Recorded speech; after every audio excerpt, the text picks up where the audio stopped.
Reading quiz for children. Short sound and long sound.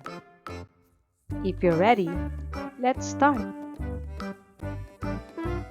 Cross out the word with a different vowel sound.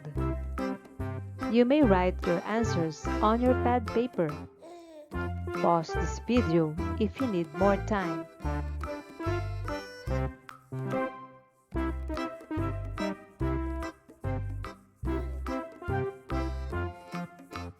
If you're done, let's check.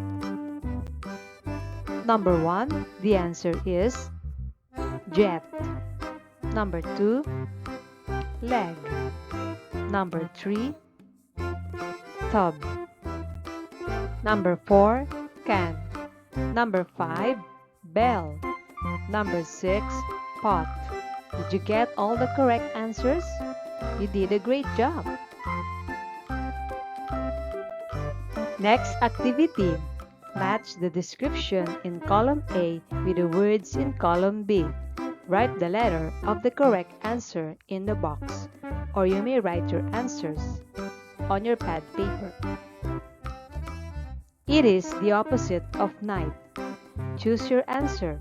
A, sun. B, pot. C, day. We use this in cooking. It rises in the morning. Next page. We play with it. It has 4 legs, a tail, and whiskers. It is black and flies at night. It is the opposite of high. It barks at the strangers. If you're done, let's check your work.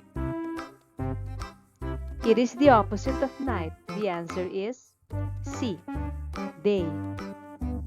We use this in cooking. B, pot. It rises in the morning. A, sun. We play with it. G, toy. It has 4 legs, a tail, and whiskers. D, cat. It is black and flies at night. E, bat. It is the opposite of high. H, law. It barks at the strangers. F, dog. Did you get all the correct answers? You did a great job.